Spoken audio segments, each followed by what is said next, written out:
walleye spot here on the river.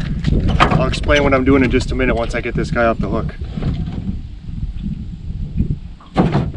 My whole mission tonight out on the river is to locate a spot where the walleyes are in bigger numbers. And I think I found that spot. I noticed that whenever I troll this section of the river, I usually get more strikes in this particular section. So there has to be a reason.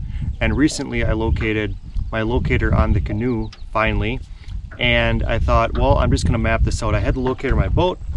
Don't really have a boat anymore. Sold it. Now I just use canoes to fish with. And since this locator is on the canoe right here, just a Garmin Striker 4 transducer over here. And so basically what I'm doing is I'm mapping out a better spot, because when I troll here, I'm looking for consistent water depth of 5 to 6 feet. That's where I do pretty well catching bass and walleye trolling on this section of the river.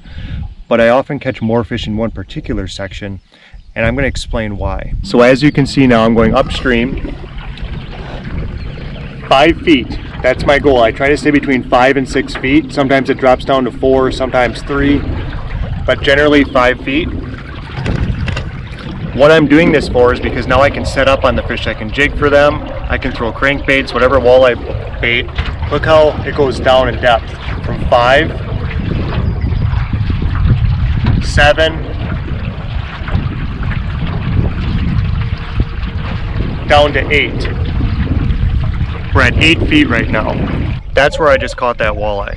All I'm doing is looking at my locator where it's typically 5 feet in this entire section of the river. There's one spot where it's consistently right here, only for like 50 yards. That's all it is, 7 or 8 feet. I started out using a typical jig and a crawler.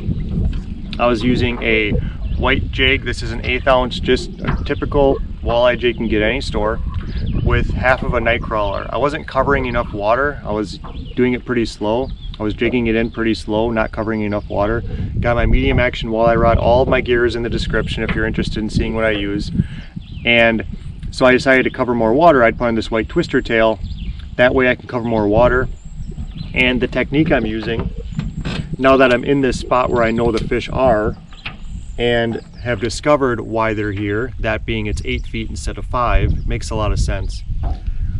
What I'm doing now is I'm just casting out throughout this entire 8 foot section, fan casting for this.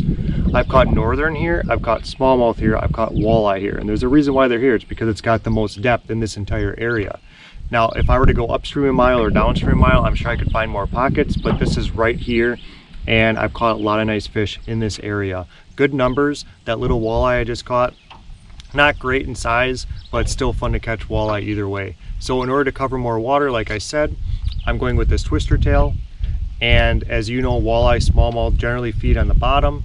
So once I cast it out, I'm just going to cast out here into this 8 foot section. Right now it's 7.9, 8.1. Casting out in the 8 foot section, which is off to my left and directly below the canoe, letting that jig hit the bottom.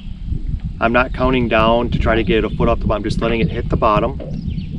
And then I'm slowly reeling it in, keeping my rod tip a little higher. As you can see the angle of my rod.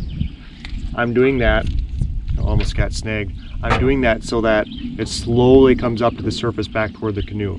If I keep my rod tip lower, there's a good chance I'm going to get hung up. There's a lot of boulders and rocks in here.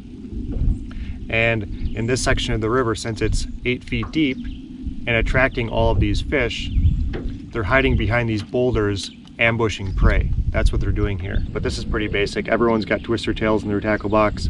Everybody should have a walleye jig or two, an 1/8 ounce jig in their tackle box. And once you find that slight difference, on your river, it could be that it's consistently 8 feet, and then it drops down to 11 or 12 for 20 or 30 yards. That's the section you want to pinpoint these fish at. So it is important to have a locator. I'm not big on electronics. I literally use a locator for depth and temperature. That's it. I don't need to know anything else. If I know depth, I know temperature, I can figure out where the fish are in almost any body of water. So I like to just keep it simple. Cast out, let it drop down to the bottom like I said, reel it in, and I usually have pretty good luck catching fish that way. Got one here. It's dogging down pretty well. I hope I don't lose it. I'm not sure what it is. It's either a Nice walleye or a small bass? Oh yeah, decent walleye. That's a nice one. See right here? Not a bad one. I just got to a spot where it went from 4 to 6 feet. Just gonna get us going upstream a little bit here out of the current. So I'm looking at my depth finder here, and went from 4 to 6 up to 7. And it was just that matter of those 3 feet where I got a nice pop right there, and it really hit pretty hard at first. Then it came in relatively easy, but at the end it really went down like walleye do just before they get to your boat. So when we get this thing off the crankbait, or the crankbait off the walleye, and I'll show you what I mean. So we're at 4 feet, 5 feet.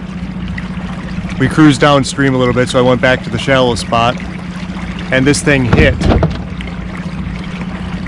right there where it went to 6. You see where it went to 6? Now 6.5, 6.6, 6.3, 6.5, 6.2, 6.5, 6.3, 6.5. That's where I'm getting these fish almost every single time. So it's that sudden change. I'm not changing from 5 feet to 12 feet. It's not that. It's not good in my opinion trolling in those, because your bait has no way of getting down to where the fish are if they're on the bottom like walleye typically are. And this isn't a strategy I've used just for walleye. I've used this strategy for smallmouth as well. Any kind of river fish. I've caught pike that way. Wherever you see deeper water, just that 1 foot makes a big difference. That's what I'm looking for. I'm looking for those changes, those transitions, and that's where you're gonna find some nice fish. What I love about this the most is that you can troll to find these fish. Make sure you check out that video I made a little while back where I talked about trolling for walleye specifically in rivers, kind of like I'm doing now. Once you find that deeper area, use something like this, a twister tail and a jig. Stop. Maybe you want to anchor, spot lock your boat if that's what you have. If the current's not too bad, maybe just drift down with a crawler and a jig, or a jig and a leech. So when you're fishing rivers, you've got to find where it just slightly gets a little deeper. And yeah, I like to target walleye that way, but it works for bass, it works for northern, it works for other species as well. They like that sudden change. So next time you're out in the river in a canoe, kayak, boat, whatever, if you have a depth finder, you can do exactly what I just showed you here. Make sure you check out some of my other videos. If you haven't yet, subscribe to this channel. It really helps me out, and it tells YouTube the outdoors are important. See you next time.